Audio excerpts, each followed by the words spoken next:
radio station. A partir de agora, Jornal da Manhã, Litoral Paulista. As principais notícias da nossa região. Oferecimento. Tenda Atacado. Tá na sua vida. Tá no Tenda. Jovem Pan. 7h03. Bom dia para você, ouvinte da Jovem Pan Santos. A partir de agora você acompanha o Jornal da Manhã Litoral Paulista, edição desta segunda-feira, 11 de julho de 2022. Você, ouvinte, vai ter comentários, análises das notícias pelo advogado Paulo Henrique Cremonesi e pelo historiador Rafael Nogueira, que é secretário nacional de Economia Criativa.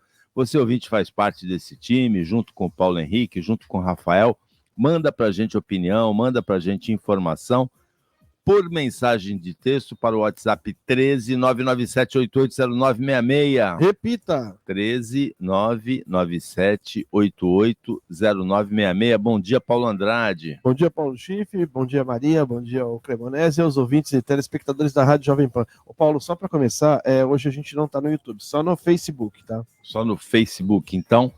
Você, ouvinte, acompanha toda a programação da nossa emissora pela internet de qualquer lugar do mundo, www.jovempansantos.com.br, também pelo aplicativo Jovem Pan Santos para celular, e você acompanha imagens do estúdio da nossa emissora durante o Jornal da Manhã Litoral Paulista pelo facebook.com/Jovem Pan Santos. Hoje não está disponível o YouTube. Nós vamos começar conversando com o Paulo Henrique Cremonesi sobre um episódio que aconteceu no sábado, em São Vicente, naquele parque na praia de Tararé, Divertland.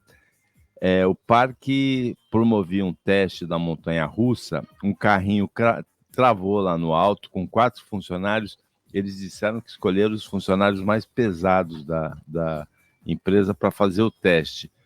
E o resgate dos funcionários, documentados por alguns frequentadores do parque, foi completamente precário. As pessoas subiram, os funcionários subiram de chinelo lá em cima da montanha-russa para tentar empurrar o carrinho, que depois foi resgatado com uma corda puxada por um automóvel.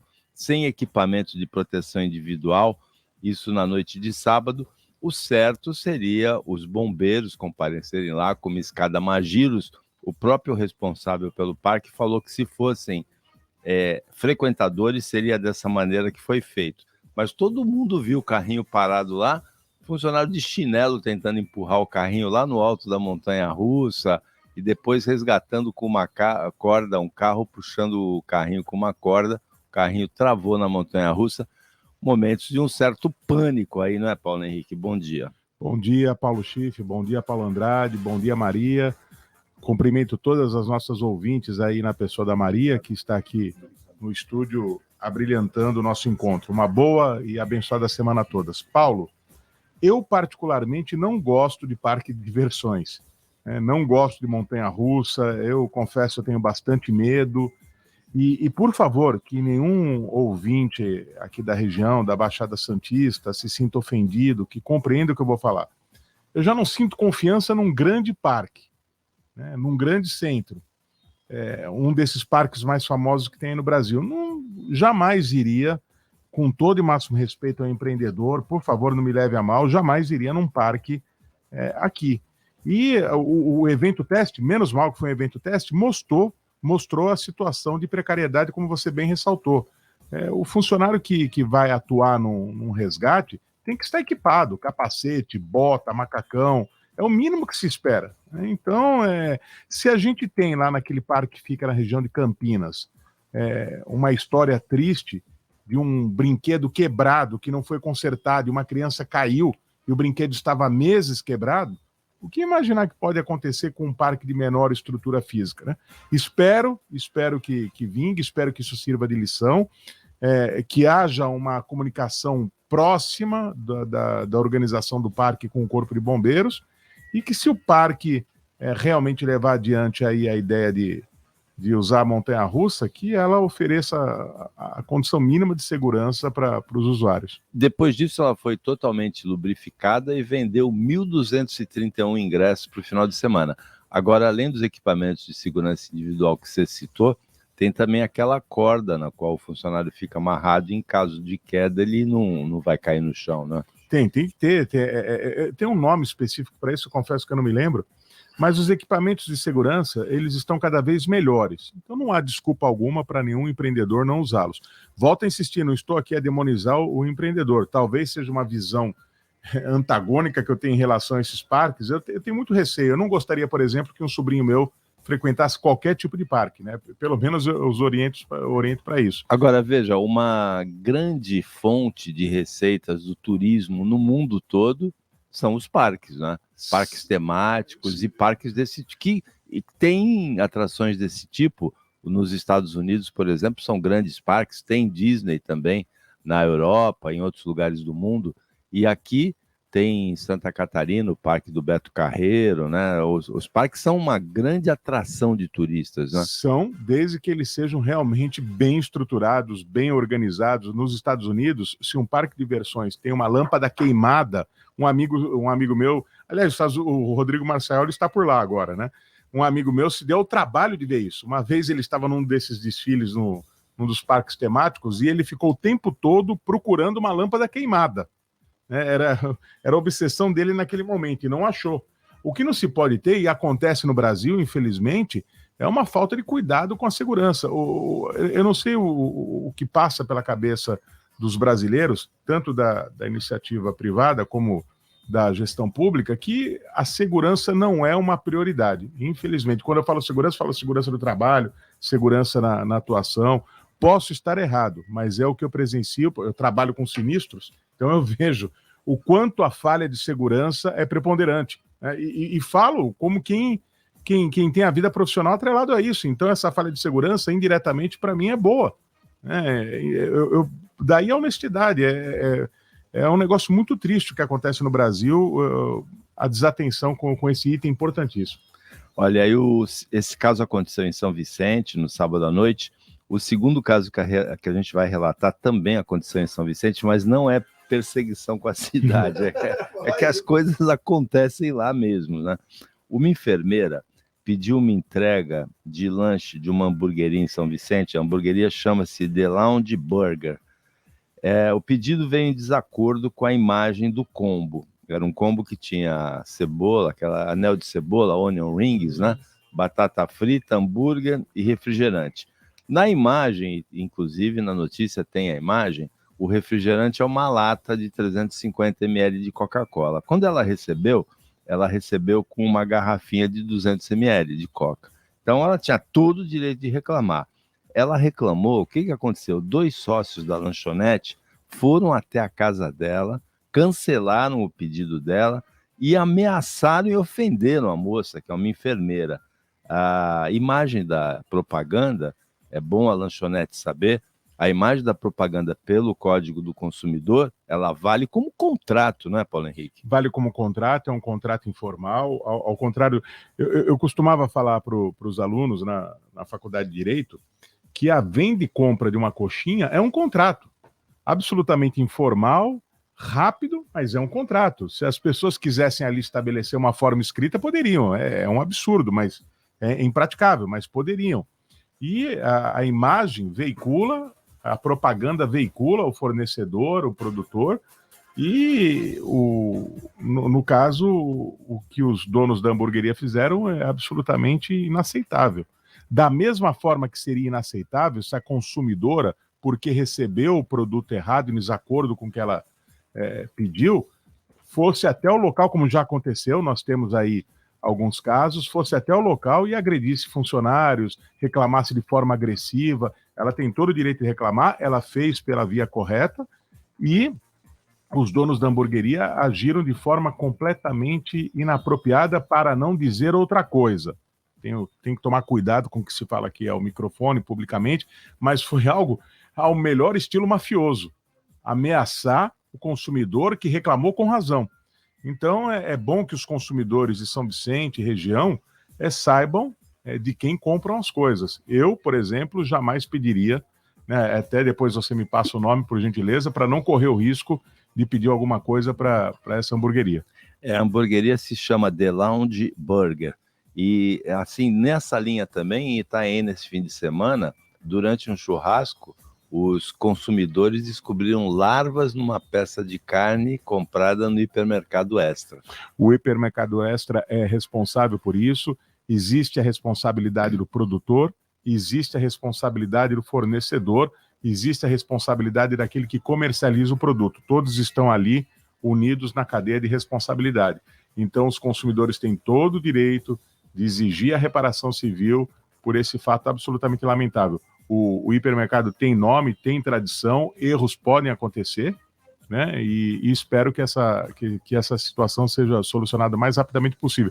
É até uma pauta, eu já mudarei a pauta do Seguro Sem Susto na quarta-feira para falar desses problemas derivados da relação de consumo, que inclusive os fornecedores e produtores têm seguro específico para isso.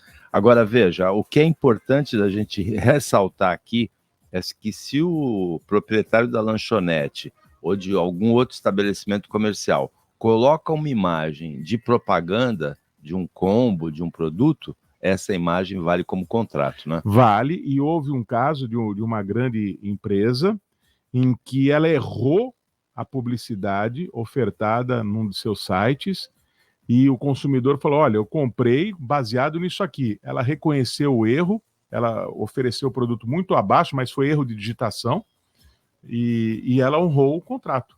Ela honrou aquilo que estava no site, porque ela falou, ela induziu a erro o consumidor. O erro dela fez com que o consumidor tivesse uma percepção errada daquilo que efetivamente iria comprar. Então, é o ônus de quem tem o bônus. E só para deixar bem claro, Paulo, tudo aquilo que visa a circulação de riquezas merece aplausos. Então, o parque de diversões, independentemente do juízo pessoal que cada um pode ter, medo ou não de frequentar parques e brinquedos, merece amparo, merece aplausos de todos. A hamburgueria, porque quer circular riquezas, o supermercado ou hipermercado, tudo isso é digno de aplausos, né? Mas tudo também tem que ser prestado com dignidade, o serviço, o produto ofertado, porque, acima de tudo, o que há é o interesse do consumidor, a razão de ser desses negócios. Não existe o empreendedor que briga com o seu consumidor, com todo e máximo respeito, é burro, porque a razão de ser de todo empreendimento é o consumidor. Então, ele é a majestade do negócio. O ouvinte Chico Martins pergunta, está fora do ar hoje? A gente comentou no começo, a gente avisou no começo que está fora do ar no YouTube. Está no Facebook, no aplicativo do celular e pela FM 95.1. 7h15. Repita. 7h15. Jornal da Manhã, Litoral Paulista, Jovem Pan. A cantina mais querida do Gonzaga é a mais gostosa culinária italiana. Nossa massa é do jeito que você gosta, artesanal e com sabor de tradição. Mesma qualidade, mesma massa, mesmo atendimento.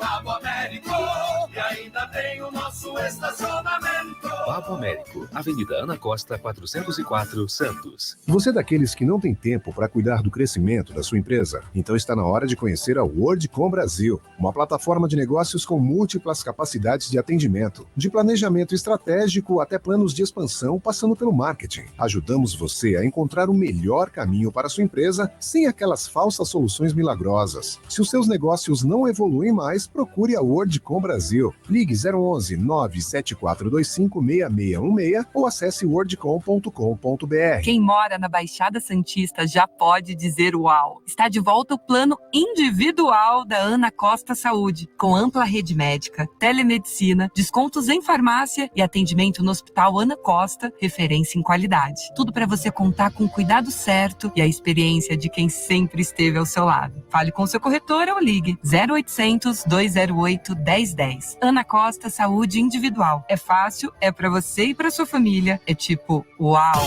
A notícia em primeiro lugar. Jornal da Manhã.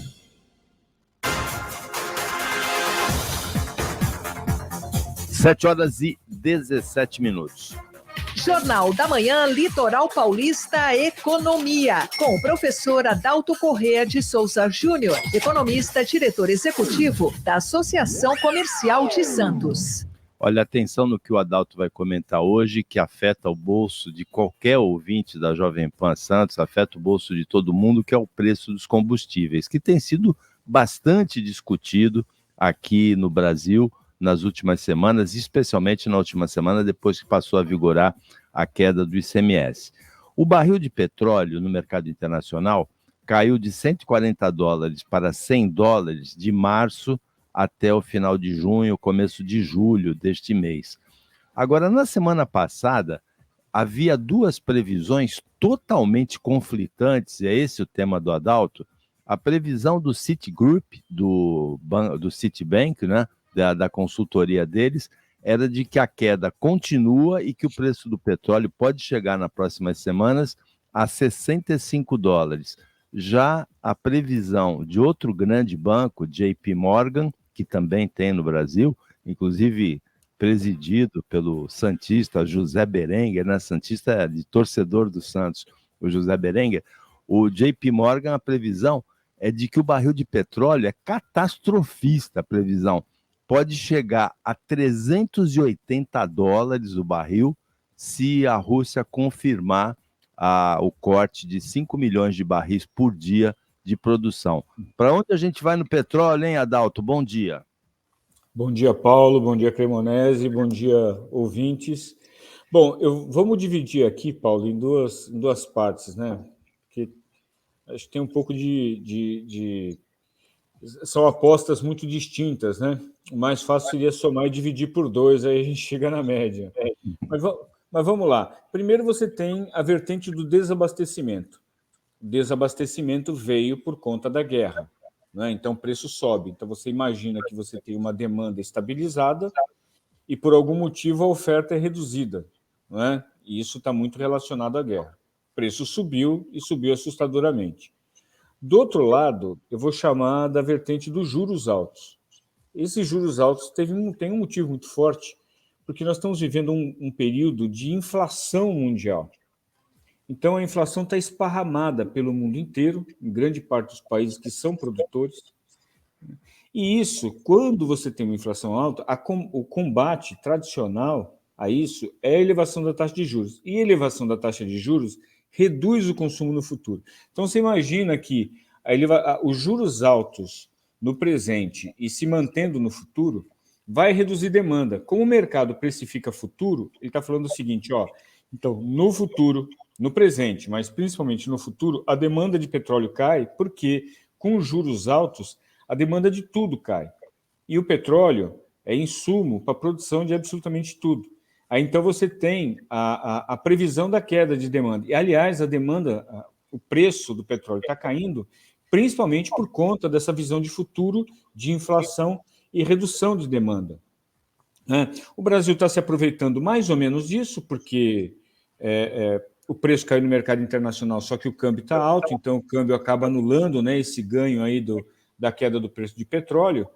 Então, e tem um fato, antes de eu chegar aqui à conclusão, que essa crise que nós estamos vivendo hoje de abastecimento, né, e, portanto, no preço do petróleo, ela é uma crise diferente das anteriores, porque as outras crises foram crises isoladas do segmento de petróleo. Então, o petróleo tinha problema de produção, o mundo árabe reduzia a produção, ou por uma guerra lá fora, embargos, e ela era concentrada. Hoje, na realidade, nós temos uma crise de abastecimento e de preços altos que estão, na realidade, espalhados em todas as commodities. Então, é muito difícil hoje olhar para o petróleo e falar o seguinte: vai ter tal movimento, vai ser esse no extremo ou vai ser aquele no outro extremo, porque de longe deixou de ser uma crise de petróleo. É uma crise de abastecimento mundial e uma crise de inflação mundial. Eu arriscaria que o preço se mantenha aí em torno dos $100, ele vai ficar flutuando disso aí agora durante um bom tempo, porque o mundo acaba se acostumando com esse padrão de oferta, não é? Então, eu não aceito, não acho. Adalto, você entende que nem a previsão catastrofista do JP Morgan, nem a previsão otimista do Citigroup se realizem, que o preço do petróleo fique estabilizado nesses $100, que é o patamar para o qual ele desceu desde março? Estabilizado é forte demais. Ele vai oscilar, não é? Mas eu não acredito que ele saia muito dessas margens, Paulo. Agora, de novo, guerra, o que vai acontecer amanhã? Nós não sabemos, né? Então, se tudo permanecer como está hoje, eu acho que a tendência é essa. Agora, se o conflito se acirra, você tem um outro movimento. Então, eu acho bem difícil esse tipo de previsão. Eu prefiro apostar que ele fique em torno de $100. Sem grandes oscilações. Esse foi o quadro de economia, apresentado todas as segundas-feiras aqui no Jornal da Manhã Litoral Paulista, pelo professor universitário, economista, diretor executivo da Associação Comercial de Santos, Adalto Corrêa de Souza Júnior. Adalto, a gente agradece o comentário, a análise e uma ótima semana para você. Ótima semana, amigos. Um abraço. Nós vamos conversar agora com o Rafael Nogueira. Sábado foi o feriado mais importante do estado de São Paulo, o feriado da revolta, a Revolução Constitucionalista de 1932. Não foi isso, Rafael? Bom dia. Isso mesmo, Paulo. Bom dia, Paulo Cremonese, bom dia a todos os ouvintes. O 9 de julho foi comemorado com um pouco de timidez, né? Porque nós estamos completando 90 anos da Revolução Constitucionalista, e a Revolução Constitucionalista foi extremamente importante. Ainda que eu concorde com a Hannah Arendt, no sentido de que a violência sempre, ela pode trazer alguma coisa, mas sempre a gente tem certeza que ela vai trazer mais violência. No caso da Revolução Constitucionalista de 32, a gente pode tentar compreendê-la não como um ato de violência, mas como uma tentativa de reagir contra um ditador, né? Aquilo que já está previsto no direito natural, tanto pelos revolucionários da França, dos Estados Unidos, quanto nos textos aí, por exemplo, de São Tomás de Aquino e Soares.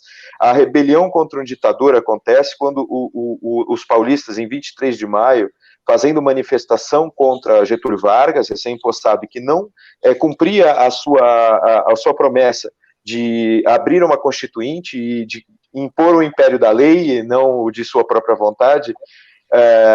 4 jovens morreram, né, que foram Martins, Miragaia, Drauzio e Camargo, seus sobrenomes, e aí você tem o movimento MMDC. E com essas mortes, o São Paulo começa a se organizar, até militarmente, mas principalmente para continuar as manifestações, para sensibilizar aí o governo central de Getúlio, para que ele impusesse, na verdade, convocasse uma constituinte.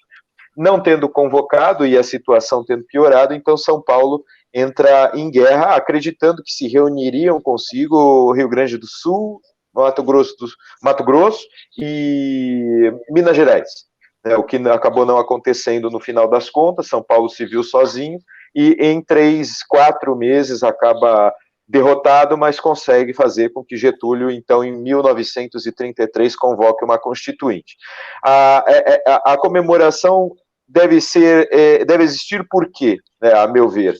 Primeiro, a gente tem que entender mais o verbo comemorar, né? Comemorar é lembrar juntos, e a gente pode extrair dessas memórias, primeiro, a razão de ser do nosso Estado, as façanhas do nosso próprio Estado, dos nossos antepassados. No meu caso, nem tão antepassados assim, meu tio-avô lutou na Revolução de 32, muitos dos ouvintes devem ter parentes que estiveram na Revolução de 32, ao mesmo tempo em que nós temos que entender, a partir das razões daquelas pessoas, pelo que elas lutaram, e, de repente, tirar a atualidade desse fato. E elas lutaram, né, por democracia, liberdade e lei, Constituição. Essa foi a luta dos revolucionários de 1932, conseguiram, pelo menos por um ano, porque a Constituinte passa a existir de 33 a 34, em 34 vem a Constituição, e em 35 Getúlio já implementa aí um estado de sítio, por causa da intentona comunista. Mas o fato é que a luta estava bastante fora de moda por democracia e lei. Era o início da década de 30, marcou aí o aparecimento dos socialismos revolucionários, dos fascismos, do nazismo, Então você tem as figuras de Salazar, Franco, Mussolini, Hitler, Stalin se impondo pelo mundo, e parece que essa seria a moda. A partir da crise de 29, todos pensaram que o modelo dos Estados Unidos não daria em nada, então na década de 30 foi uma década de ditadura. São Paulo, então, deu esse exemplo de confiar na democracia, mesmo quando ela estava fora de moda. Isso é muito importante.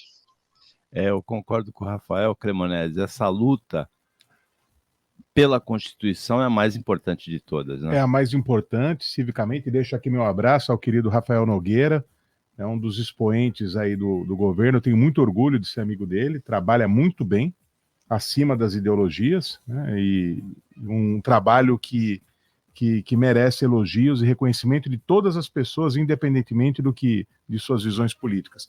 Ele falou que muitos devem ter parentes que lutaram, meu avô paterno lutou. Eu considero a data cívica mais importante, eu sou monarquista parlamentarista, então 15 de novembro para mim não é exatamente uma data a ser celebrada. A independência sim, mas sobretudo 9 de julho pelo contexto.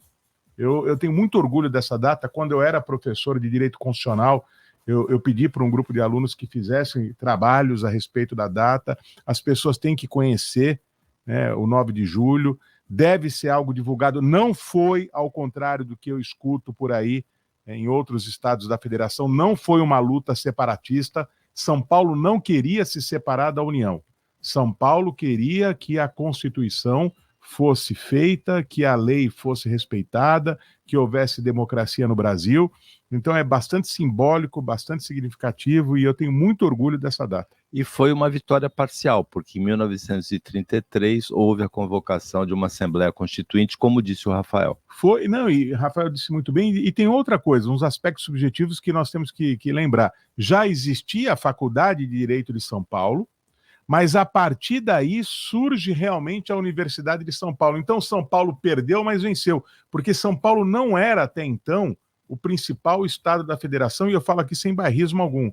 E a partir daquele momento assumiu de vez o protagonismo, né? Se tornou o grande estado que é hoje. Há 20 anos atrás, ou melhor, há 20 anos, 2002, aqui no microfone da Jovem Pan, uma entrevista que eu fiz, uma das mais marcantes assim, da minha carreira, com o presidente da Associação dos Combatentes na época, Oswaldo Corrêa Domingues, o vovô.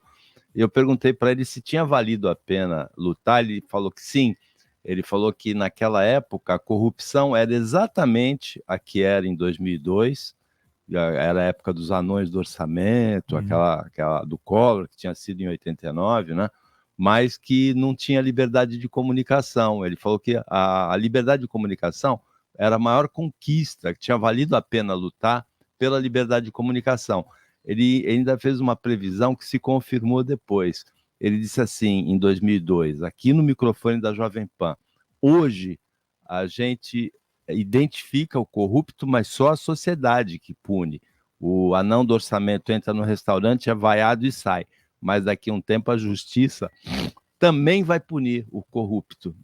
O vovô falou isso aqui em 2002, há 20 anos, ele tinha 91 anos na época. Eu também perguntei para ele o que tinha melhorado, ele falou que era a liberdade de comunicação. Eu falei, e o biquíni, assim, não é importante também? Ele falou, olha, na minha época, a gente, para ver o tornozelo de uma menina, tinha que esperar ela subir no bonde, né? Agora é uma beleza, a gente vê na praia, vai na praia, vê tudo, mas ainda assim eu acho a liberdade de comunicação mais importante que o biquíni, ele falou, o vovô. Certo, foi profético. E Paulo, rapidamente antes do intervalo, eu queria aproveitar o que o Rafael Nogueira falou. Ele conectou a crise de 1929 ao surgimento dos absolutismos ideológicos de direita e de esquerda. Então, nós percebemos o quanto a saúde econômica de uma sociedade é importante para se manter a democracia e como nós somos volúveis, nós, as pessoas, nos deixamos levar pelo imediatismo. Então, há uma crise econômica, colocamos em dúvida um modelo bom. É preciso ter muita atenção para esse clamor populista que parece que está encastelado no nosso coração. É um mal atávico que se espraia que se sai do campo individual para o social. Então percebam que os absolutismos surgiram em virtude de problemas econômicos. As pessoas são imediatistas demais e isso precisa mudar. É difícil, né? Mas que tenhamos aí o exemplo de 32 para tanto. Olha, 7h32, o ouvinte Roberto Campos mandou uma foto do Homer Simpson aqui envolvido com as bandeiras do Santos, até que enfim o Santos ganhou um jogo ontem, né? A gente ainda vai comentar a rodada do Campeonato Brasileiro, e aí ele fala assim, esse caso da carne em Itaém merece investigação. Se a mulher deixou a carne sem proteção, a varejeira pôs ovos, vai aparecer larva aos montes. Mas olha, Roberto, o hipermercado já tinha trocado uma outra peça de carne desse mesmo pessoal. Então o problema era do hipermercado mesmo e não do consumidor. 7h33. Repita. 7h33. Jornal da Manhã, Litoral Paulista. Oferecimento, Tenda Atacado. Tá na sua vida, tá no Tenda. Jovem Pan. No Tenda Atacado tem tudo o que você procura para abastecer a sua casa ou seu comércio com qualidade, variedade e preço baixo. Ofertas desta segunda: linguiça calabresa defumada Seara, pacote 2,5 kg, R$ 47,25. Feijão carioca tipo 1 da casa, pacote 1 kg, R$ 6,79. Achocolatado em pó Nescau, lata 370 gramas, R$ 6,29. Acesse ofertas.tendaatacado.com.br e veja mais ofertas para a sua região. Tá na sua vida, tá no Tenda. Vagas abertas. Já pensou trabalhar em uma multinacional e ganhar um salário acima de R$10 mil? Mas você sabe qual é a condição básica para concorrer a um emprego desse nível? Falar inglês. É fundamental para conquistar um emprego assim. O CNA já formou milhares de pessoas que ocupam esses cargos aqui no Brasil e no exterior. Cursos de inglês com R$200 de cashback somente nas unidades do CNA Boqueirão e CNA Ponta da Praia. No molecão, cão, tem de tudo pro seu amigão. No molecão, cão, tem de tudo pro seu amigão.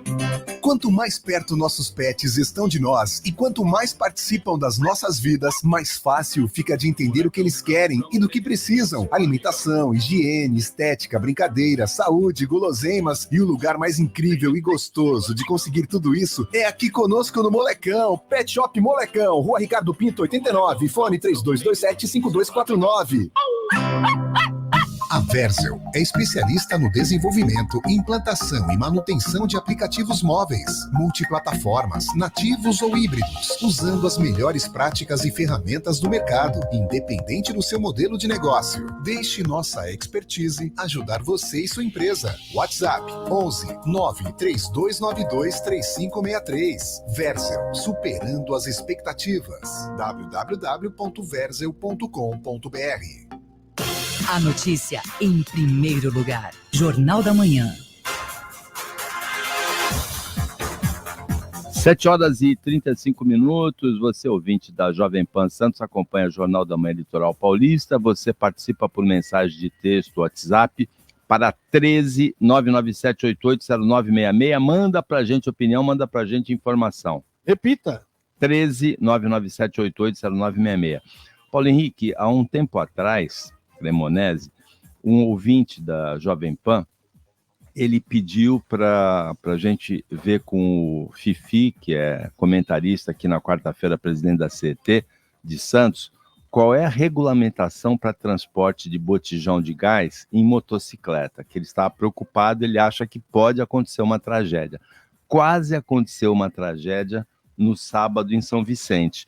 Um caminhão, nem era motocicleta, um caminhão gaiola desses que transporta gás, subia o viaduto Mário Covas na sexta-feira, caíram botijões, a porta abriu, caíram botijões, 2 motociclistas foram atingidos por botijões de gás na subida do viaduto Mário Covas. Paulo, eu volto ao início. Eu até queria saber qual foi o ouvinte que pediu isso, eu tentei verificar aqui, não achei qual foi o ouvinte. Se você está acompanhando o jornal, diz quem foi você, porque a gente perguntou isso, inclusive, para o Fifi, essa regulamentação. E eu presumo que eu não conheço a regulamentação, mas eu presumo que ela seja bastante rigorosa. Transporte de coisas é algo delicado, é algo complexo, é algo difícil, é uma atividade envolta em riscos. Tanto é que a responsabilidade, não quero entrar aqui no juridiquês, é uma responsabilidade objetiva. Quando há um problema, presume-se a responsabilidade daquele que transporta. Ele é que tem que provar a sua inocência. Não é a vítima do dano que tem que provar a culpa. Não se fala em culpa, se fala em responsabilidade imediata. Então é algo muito complexo, é algo muito, como eu disse, é algo muito que exige muito. E eu percebo todos os dias, eu peço perdão pelo tom professoral, mas eu falo com a autoridade de quem trabalha com o setor. Eu faço muito isso, eu vejo sinistros de transportes todos os dias. E aí eu volto ao início do programa, quando eu falei do empreendedorismo e da necessidade de cuidado com a segurança. Os protocolos de segurança existem. Uma coisa que eu quero deixar bem claro aqui para o nosso ouvinte é que o Brasil é muito bom em regulamentação. O Brasil não é ruim nisso, não. Nós temos alguns dos melhores diplomas legais do mundo. O problema do Brasil é efetividade. É cumprimento daquilo que é feito no Poder Legislativo. Nós temos regulamentação para tudo. Nós temos regulamentação, e não é força de linguagem, não é metáfora, não é discurso retórico. Nós temos regulamentação para os ovos que são vendidos, até para o tamanho e circunferência do ovo. Nós temos regulamentação para tudo. E, infelizmente, as coisas não são levadas a efeito como deveriam. E a questão da segurança é uma questão que realmente o Brasil precisa rever urgentemente. Os setores público e privado. Olha, o ouvinte Guima mandou assim: bom dia, Paulo e Paulo corneta demais. Nem cornetei ainda, Guima. Ainda vai cornetar, Guima, palmeirense. Demais amigos da rádio. Ele diz que eu estive em Canudos com Antônio Conselheiro, Lampião, nas Batalhas da Pedra Lascada, que eu tenho história. E ele diz assim: parabéns para o Paulo Andrade, o faz-me rir, ele está se referindo ao Corinthians, né? Derrubou o Urubu com o novo centroavante, foi um golaço do Rodinei, hein? Golaço contra, né, do Rodinei. Aproveite as férias, ele está falando que as tuas férias são mensais. Todo mês você tem férias, Paulo Andrade? É que com a mudança da legislação, a gente consegue dá para tirar 3 férias por ano, assim, aquelas férias, uma semana, 15 dias e uma semana. Isso é o que ele diz, né? Depois nós vamos fazer a conta direitinho, Guima, para saber se ele tira férias todo mês ou não. Mas a Maria, que já está aqui hoje, acompanhando o jornal, vai substituir o Paulo na quarta, na quinta e na sexta, é isso? Na quarta, na quinta e na sexta. Eu não tenho essa sorte. Quando eu faço programa, não é o Paulo mesmo que está, né? Corintiano, né?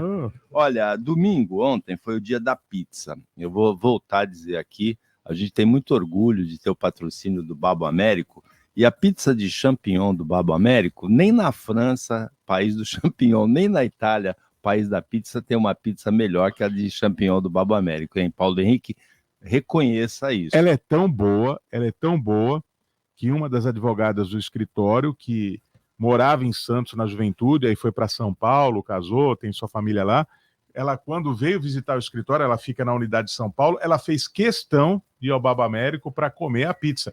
E tem um ministro, eu não vou falar o nome, um ministro aposentado do Superior Tribunal de Justiça, que é meu amigo, e quando foi promotor de justiça no estado de São Paulo, isso lá nos anos 70, nos anos 80, ele também frequentava o ambiente, não era Babo Américo ainda, mas era o Babo Américo trabalhava lá já, né?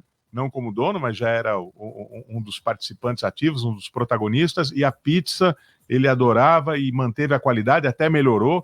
Então, parabéns. Aliás, é dia da pizza e nós estamos aqui a elogiar a pizza do Babo Américo, mas tem algo que consegue ser melhor do que essa pizza, o pãozinho. O pãozinho que ele serve na entrada... Fabricação própria, né? É uma coisa abençoadamente demoníaca, né? Porque a gente não consegue parar de comer. Então, deixo aqui. E, além disso, a equipe. Eu estive lá sexta-feira para a despedida de um dos advogados do escritório, que vai para um novo desafio profissional. E o atendimento lá consegue superar ainda a qualidade da pizza, por incrível que pareça. Né? O Babo Américo e não é porque é patrocinador, não. Eu realmente sou consumidor e gosto de lá. Como diria o jingle, né, Paulo? Mesma qualidade, mesma massa, mesmo atendimento. E ainda tem o nosso estacionamento. A pizza de champignon do Babo Américo, a história dela, ela foi criada por uma turma, uma das primeiras turmas da Faculdade de Medicina da Lusíada, em Santos, a turma do Odílio Rodrigues, que depois foi presidente do Santos, foi secretário de saúde. Eles aqui criaram essa pizza com molho de champignon e aquelas rodelas de salame, né? É deliciosa. E já que foi o dia da pizza, eu dou aqui um testemunho. Considerando que o pão é um alimento que tem até um um colorido aí religioso, sacramental, importantíssimo para a história, para o desenvolvimento humano, tirando o pão, eu considero a pizza a comida mais gostosa que tem. Eu sou fã de pizza, não acho a pior pizza é melhor do que o melhor churrasco. É verdade, a pizza é muito boa e a do Baba Américo é muito especial. No fim de semana também foi o Festival de Café de Santos, 7ª edição, foi presencial de novo, depois de 2 anos de pandemia, aconteceu de sexta a domingo, no centro, a celebração do café como uma bebida universal e muito importante para o desenvolvimento aqui de Santos e da Baixada Santista. Foi o principal produto, muitos anos, movimentado no Porto de Santos. O prédio mais bonito que nós temos é o da Bolsa do Café. E até se falar em agronegócio, como se fala hoje, o que nós falávamos era no café. A grande riqueza do Brasil durante décadas foi o café. E hoje continua muito potente, foi celebrado em Santos, a Bolsa do Café da década de 20, né, do século passado. É belíssimo, é o prédio mais bonito da cidade. 100 anos. 7h43. Agora uma notícia que é motivo de preocupação para todo mundo. Eu tenho certeza que o ouvinte da Jovem Pan vai ouvir essa notícia e vai ficar preocupado. Uma pesquisa divulgada pelo World Journal of Mental Health acende um alerta sobre uma sequela específica do coronavírus, disfunção erétil, como sequela do coronavírus. Pode ser pela ação nos vasos sanguíneos, é uma das vertentes, e a outra pela queda do nível de testosterona por efeito, na influência nas glândulas. Nós ficamos com tanto medo ou com tanto receio da contaminação, principalmente na fase inicial, e de não conseguir um tratamento adequado e morrer por problema respiratório, que não nos demos conta, num primeiro momento, dos efeitos colaterais ou das consequências. E ontem, numa rede social, eu vi uma amiga de rede social, não a conheço pessoalmente, é de outra cidade, mas interajo bastante, e ela pediu orações, porque ela não entrou em detalhes, mas falou assim, efeito da Covid, agora é muito sério. Então, alguma coisa aconteceu com ela. Esse o que você cita agora é uma das consequências, é uma consequência absolutamente desagradável, porque tem, além da questão física, tem um fundo emocional muito forte para os homens, e espero que pelo menos meus amigos que contraíram o coronavírus não tenham nem este, nem qualquer outro tipo de efeito subsequente dessa praga. Foi quem perguntou sobre o transporte de botijão foi o ouvinte Rica Campos, o autor do Monumento do Peixe na entrada da cidade. Ele diz assim, fui eu, bom dia a todos, pergunta que ninguém faz, é liberado o transporte de botijões de gás sobre motos? Vamos esperar que aconteça uma tragédia? Realmente já quase aconteceu, vamos cobrar do Fifi novamente na quarta-feira e dos outros responsáveis pelos transportes aqui na Baixada, essa regulamentação aí, porque é complicado mesmo, né? Viu, Paulo? Eu acredito que sabe até o que aconteceu lá, porque aquele viaduto, ele é muito íngreme, ele sobe muito rápido, e ele tipo, desnivelou. Então eu acho que quando o caminhão passou, ele deu um solavanco e o botijão pulou, viu, Paulo? A porta abriu da gaiola. Então tem que começar a verificar esses viadutos aqui na cidade, porque principalmente esse do viaduto Mário Covas, que ele está com um desnível muito alto. Então, quando você chega no ponto mais alto, ele tem um desnível muito grande. Então, ele dá um baita solavanco. Olha, o ouvinte Guima quer ouvir a voz da Maria falando, repita, 7h46. Repita. 7h46. Jornal da Manhã, Litoral Paulista.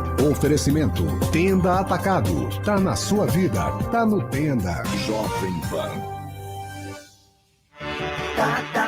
No Tenda Atacado tem tudo o que você procura para abastecer a sua casa ou seu comércio com qualidade, variedade e preço baixo. Ofertas desta segunda. Linguiça calabresa defumada Seara, pacote 2,5 kg, R$ 47,25. Feijão carioca tipo 1 da casa, pacote 1 kg, R$ 6,79. Achocolatada em pó Nescau, lata 370 gramas, R$ 6,29. Acesse ofertas.tendaatacado.com.br e veja mais ofertas para a sua região. Tá na sua vida, tá no Tenda. Tá no Tenda. ZYD 933, 95,1. Rádio Jovem Pan Santos. Jovem Pan. A notícia em primeiro lugar. Jornal da Manhã. 7h47. Na semana passada, no quadro de saúde, a médica Priscila Bidala falou sobre o Covid longo, essas sequelas do Covid, e depois apareceu esse estudo aí falando sobre a disfunção erétil como sequela da Covid. Vamos pedir para a Priscila detalhar mais isso amanhã aqui no Jornal da Manhã Litoral Paulista, no quadro de saúde. No fim de semana esportivo, o Bragantino, no sábado, goleou o Avaí por 4-0. Parece que o Bragantino ele esgotou o estoque de gols dos times paulistas no sábado, os times paulistas na Série A. Porque no domingo, como é que pode? Os 4 grandes paulistas jogaram. O Santos ganhou de 1-0 do Dragão na Vila, o Corinthians ganhou de 1-0 do Flamengo, ainda com gol contra, né, do Rodinei, nem foi gol do Corinthians. O Curitiba, aliás, o São Paulo empatou 0-0 com o Galo e o Palmeiras empatou 0-0 com o Fortaleza. Os 4 grandes de São Paulo, em 4 jogos, fizeram 2 gols. O Bragantino esgotou o estoque de gols no sábado e o Paulo Henrique cornetou aqui, me mandou, fora Abel, fora Luan, fora Dudu, fora quem mais? Olha, Danilo, que foi estragado pelo Tite corintiano da seleção, e eu já deixo bem claro aqui, eu sei que talvez os ouvintes pedirão para o Paulo me tirar do programa, mas em novembro e dezembro, na Copa do Mundo, eu torcerei contra a seleção da CBF, né, contra o Tite, não tem a menor dúvida alguma, sem nenhum tipo de pudor. A pátria não é a seleção de futebol, então eu estou com raiva que o Tite estragou o goleiro do Palmeiras, de nome complicado, o Everton, e estragou o Danilo. Mas você não vai ter nem chance de torcer para a Itália, porque a Itália não se classificou para a Copa. Infelizmente não se classificou, mas torcerei, como eu pertenço, deixo aqui um abraço aos amigos do Centro Espanhol de Santos, por conta aí da Universidade de Salamanca, das participações lá, de amigos como Silvio Martinez, torcerei para a Fúria, que buscará o seu bicampeonato. O Pedro Luiz Nunes Conceição, que foi diretor de futebol do Santos, ele torce contra a seleção também desde 2005, quando o Santos, numa semifinal da Libertadores, cedeu o Robinho e o Léo para a seleção, ficaram na reserva, não jogaram, e o Santos foi eliminado pelo Atlético Paranaense, precisando dos dois na Vila Belmiro. O ouvinte Edilson Corintiano mandou assim: bom dia, tem time que ficou no escuro, saíram até sem banho, que fase! Não, eu falo bom dia para ele, realmente no clássico do apito amigo, né, Corinthians e Flamengo, né, você vê que os dois, é aquela história assim, com todo e máximo respeito, é só um adágio popular, né, ladrão que rouba ladrão tem 100 anos de perdão, então no clássico do apito amigo, o Corinthians até se deu bem, né? Eu fui na Vila ontem, acompanhei Santos 1, Dragão 0, até que enfim o Santos ganhou um jogo, né, fazia 6 jogos que não ganhava, mas ainda com o treinador interino, jogando muito mal. No sábado, o Fluminense ganhou do Ceará 2-1, o Goiás ganhou de 2-1 do Furacão. No domingo, o Curitiba empatou 2-2 com o Juventude, o Galo empatou com o São Paulo, Fortaleza com o Palmeiras, o Corinthians ganhou do Flamengo 1-0 e o Cuiabá fez 2-0 no Botafogo. Hoje, 8 da noite, tem o Inter de Porto Alegre contra o América de Minas.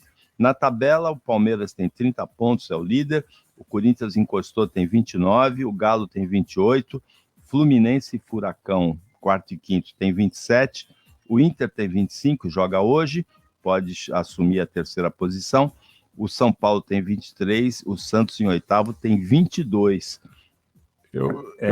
Na zona de rebaixamento, o Ceará tem 18, o Atlético Goianiense, que perdeu ontem do Santos, 17, Juventude e o Fortaleza afundados, o Juventude com 12 e o Fortaleza com 11. É por isso que eu considero que o Palmeiras perdeu ontem. O Palmeiras já perdeu 3 pontos com o Ceará, 2 pontos com o Fluminense. O Fluminense está em segundo lugar, mas Fluminense é Fluminense e Palmeiras é Palmeiras. Então o Palmeiras jogando em casa tinha que ganhar do Fluminense.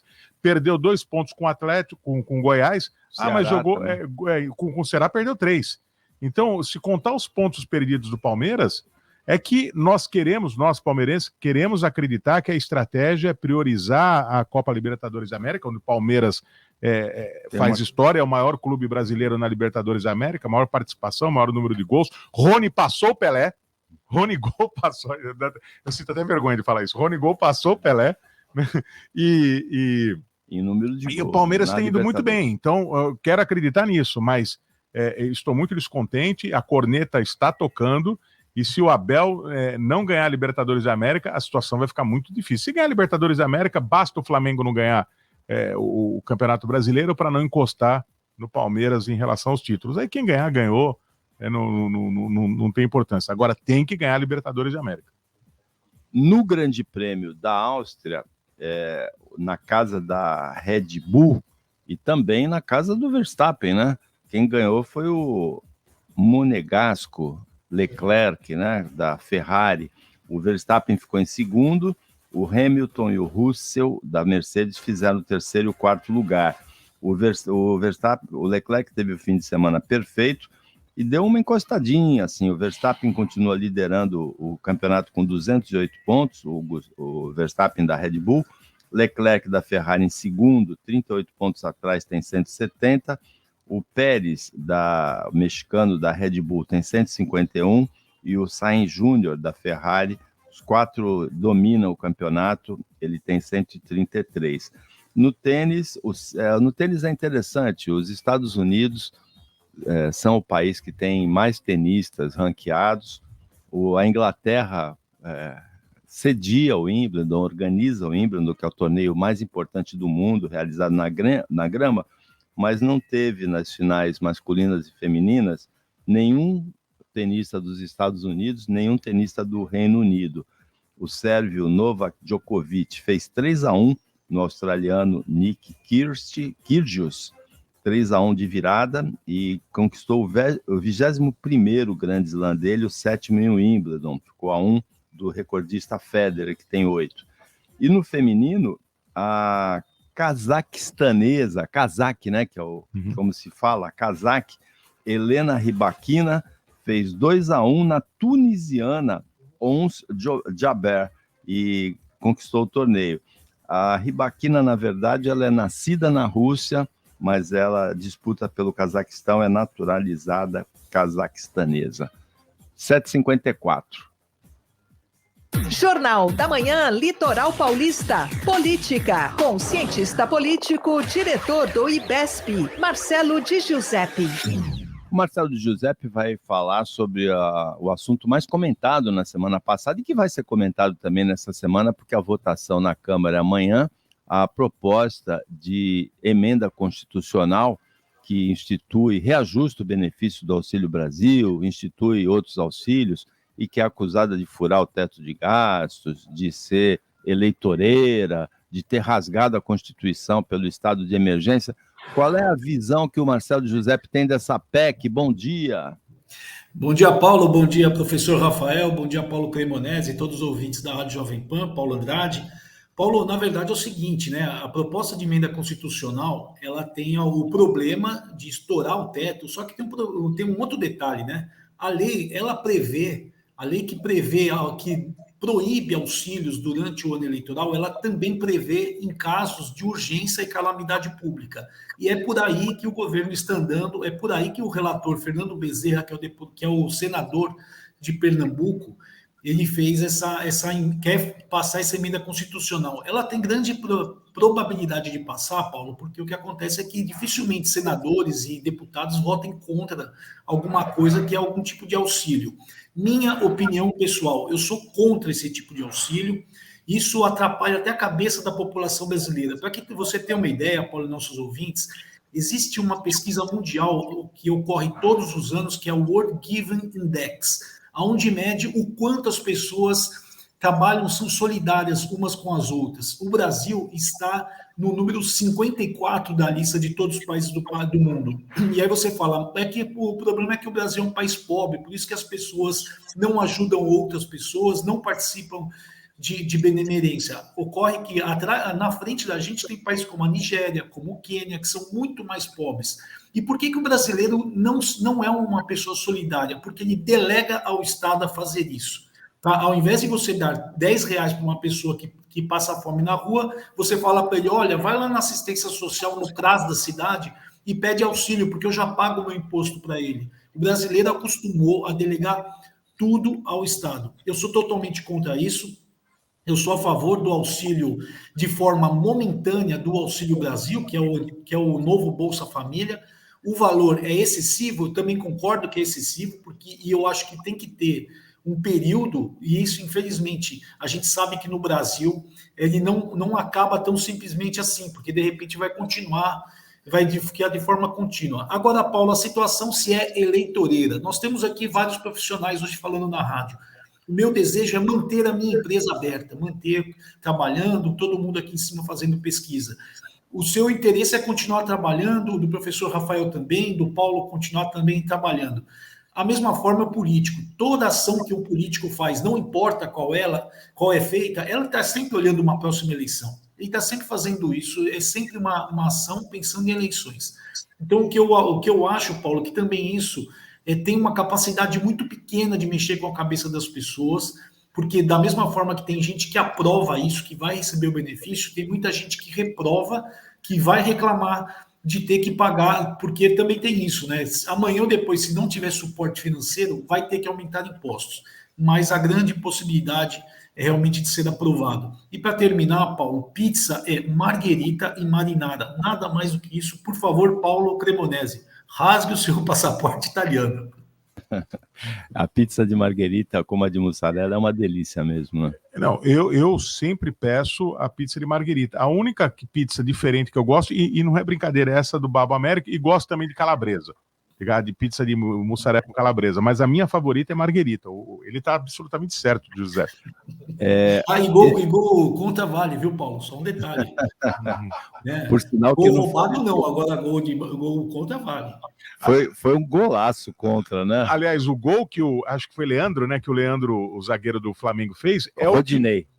É o que o Breno deveria ter feito. É o toquezinho que faltou para fazer o gol contra o Fortaleza. É um golaço contra do Rodinei. Tem alguns gols contra que ficaram na história, né? Uma vez também o do Oséias, do Palmeiras contra o Corinthians. Um golaço, né? Um golaço de cabeça, um mergulho, e fez o gol contra o... Eu acho que ele errou. Eu acho que ele sinceramente pensou que ele estava na área do adversário. É isso mesmo. Foi num escanteio, né? Mas ontem o do Rodinei também foi um golaço.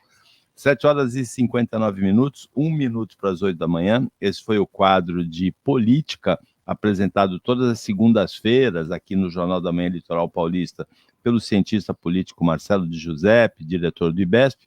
Marcelo, obrigado pela análise. Ótima semana para você. Obrigado, Paulo. Um abraço a todos os ouvintes da Jovem Pan. E hoje, 11 de julho, é o dia de São Bento, que é o padroeiro da Alemanha, e é um santo muito importante em toda a Europa, não é, Rafael Nogueira? Exatamente. Hoje, 11 de julho, é dia de São Bento, e eu me recordo a primeira vez que eu visitei o Mosteiro de São Bento em São Paulo, que eu fiquei emocionado, fazia filosofia ainda, estava com seminaristas e me franquearam acesso a algumas salas que eu achei extraordinárias. Eu fiquei até em dúvida se a minha vocação estava correta. Eu gostei muito, é muito bonito, e a Ordem de São Bento, fundada, portanto, São Bento, é extremamente importante para os estudiosos. A gente sabe, por exemplo, que o próprio José Bonifácio teria estudado no Mosteiro de São Bento do Rio de Janeiro. E hoje, 11 de julho, também é dia, Paulo, de Carlos Gomes, né? Ele nasceu no 11 de julho, e eu acho importante o santista lembrar, né? O Teatro Guarani tem esse nome por causa da Ópera Guarani do Carlos Gomes. Ao mesmo tempo, só para dizer a data, né, que ele nasce em 1836, no 11 de julho de 1836, em Campinas.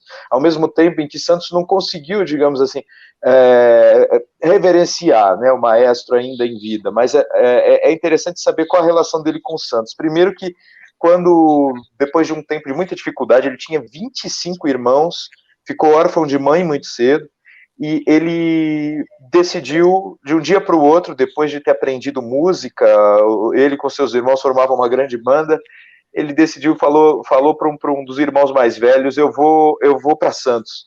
Mas por quê? Eu vou para Santos, que a partir de lá eu vou conseguir um navio para o Rio de Janeiro e vou para a corte. Então, assim, tem essa ida para Santos dele, que foi uma madrugada, ele pegou um burro e veio para Santos, e depois, após a morte, tem um evento que é muito, muito interessante, poucos santistas conhecem, então vale a pena a gente dizer aqui. Ele foi velado em Santos, né, porque o seu corpo vem de Belém do Pará, e foi no Pará que ele foi bem recebido, que ele conseguiu emprego, que ele conseguiu a maior parte do suporte que ele precisava para desenvolver o seu talento. Então ele chega aqui ao Brasil, seu corpo chega ao Brasil 1 mês e 5 dias depois do falecimento, depois de ter sido velado em Belém do Pará, e aqui em Santos, depois que seu corpo é desembarcado, existem todas as camadas sociais de Santos, foram lá tributar carinhosas manifestações de saudade, né? A gente sabe que foi do Armazém 4 para a Rua do Rosário, que hoje é João Pessoa, para o Largo do Rosário, Praça Rui Barbosa, né? Depois para Rua 15 de Novembro, para a Praça do Barão do Rio Branco, e aí o corpo ficou exposto na Igreja do Carmo. Durante o cortejo fúnebre, tocaram a banda musical 3º Batalhão da Brigada Policial, e houve um evento de que algumas mulheres, uma mulher tomou a iniciativa de beijar a bandeira do Pará, porque foi Pará que o acolheu. E, de repente, todas as mulheres santistas foram beijando a bandeira do Pará, em homenagem a Carlos Gomes, lá na Ordem Terceira, na Igreja do Carmo, né? Então, assim, é muito interessante a gente lembrar desse fato, de como Carlos Gomes foi importante, e ainda mais a gente vendo Cremonese e Di Giuseppe, esses italianos aqui falando, ele foi muito bem recebido na Itália, né? Ele teve um mestre italiano, né? E ao mesmo tempo ele ficou famoso em Milão. Então nosso Carlos Gomes aí, ainda mais o gênero ópera, um gênero tipicamente italiano, nosso Carlos Gomes merece memória e devia comer muita pizza. Eu devia mesmo. 8h03, bastante interessante essa relação de Carlos Gomes com o Santos, que a maioria das pessoas não conhece, eu mesmo não conhecia. Eu não conhecia, apesar de fã dele, apesar de ópera, eu não conhecia, agradeço, Rafael. E rapidamente sobre São Bento, a importância dele transcende a fé. A vida monástica ocidental foi fundada por ele. Eu tive a oportunidade de ir ao mosteiro que foi construído lá na Itália, Monte Subiaco, que foi construído em torno da pedra onde ele ficou 3 anos em isolamento, né, para meditação Ele morreu espiritual. envenenado, né? Morreu envenenado. Mas é impressionante a trajetória histórica dele. Depois ele fundou o mosteiro de Monte Cassino. Esse foi fundado pelos seus discípulos, mas ele fundou diretamente o Monte Cassino, que na Segunda Guerra Mundial foi invadido pelos alemães, era um ponto estratégico, apesar de ter quase 1000 anos já, e os aliados resolveram destruir. Foi um episódio muito triste, e todos os soldados católicos dos Estados Unidos foram dispensados para não participar da destruição daquele local que foi reconstruído. O São Bento é interessante, porque ele é nascido na Itália, na cidade de Núrcia, né, no século V, mas ele é padroeiro da Alemanha, né? Embora seja um santo italiano. É padroeiro da Alemanha e padroeiro da Europa. Em Monte Subiaco existe uma chama, uma vela permanente que foi colocada lá pela igreja, pelo próprio Vaticano, e diz: aqui nasceu a Europa. A Europa, como nós conhecemos, nós sabemos, tem a influência grega, tem a influência romana, mas depois da queda do Império Romano, quem assumiu o vácuo de poder foi a Igreja, na Constituição da Europa, e São Bento é considerado o fundador da Europa contemporânea. Em Santos, o atual Museu de Arte Sacra era um mosteiro do São Bento. Isso mesmo. Exatamente. 8h05, um incêndio de grandes proporções atinge, nesse momento, ainda prédios comerciais na rua 25 de março, no centro de São Paulo. Começou às 9 da noite ontem, numa loja, no térreo de um prédio de 7 andares, e até agora os bombeiros ainda não conseguiram controlar, estão lutando contra o incêndio. E nesse fim de semana, um fato assim muito lamentável, que representa a escalada da estupidez no país: um policial federal bolsonarista invadiu uma festa e matou o aniversariante de 50 anos petista, que era a guarda municipal, que estava assustado com a ameaça do policial federal, também se armou. Então o policial federal matou o petista em Foz do Iguaçu, mas foi baleado na reação e está em estado grave. O presidente Jair Bolsonaro depois se manifestou dizendo que dispensa apoios de pessoas que agem dessa maneira violenta. Fez muito bem o presidente, se manifestou com bastante energia. é preciso apurar bem o fato, vamos mais ouvir do que falar, aguardar a polícia, aguardar o Ministério Público para saber exatamente o que aconteceu. E, infelizmente, as pessoas estão aproveitando o fato para lançar teorias conspiratórias de um lado e de outro. Há quem fale isso é um absurdo enquanto não foi investigado, em queima de arquivo e querendo conectar com outros crimes. Outros falam e aparentemente foi isso, um problema pessoal com colorido político ideológico. Nós precisamos colocar uma tampa na fervura, acalmar os ânimos, e desse episódio todo eu quero destacar a figura da mãe, a mulher da vítima, que se colocou na frente do agressor e impediu uma tragédia maior. Então foi muito bonito isso. O papel da mulher, a coragem da mulher que protege a família. Isso tem que ser destacado no meio dessa tragédia. E outra coisa, e aqui eu confesso um pouco de casuísmo, ele era um guarda municipal, então por isso que estava armado, mas a importância daquele que tem preparo, que tem equilíbrio, que tem aprovação legal, de ter uma arma para proteger a sua família. Talvez, se ele não tivesse uma arma, a vítima que morreu, a situação também poderia ter sido pior. Então, nós precisamos analisar esse episódio com muita calma, e as pessoas, os dois principais candidatos se manifestaram contra a violência, e isso foi muito importante. Nós temos que colocar tampa na fervura.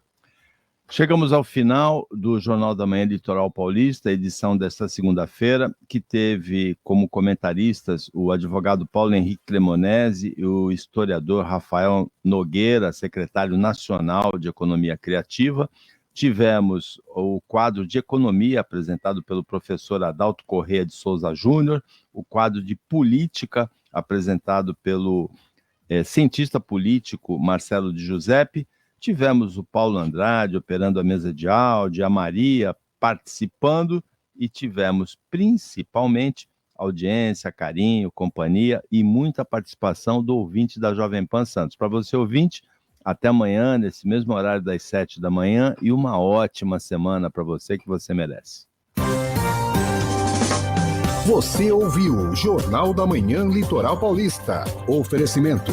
Tenda Atacado. Tá na sua vida. Tá no Tenda. Jovem Pan. Direto da redação Jovem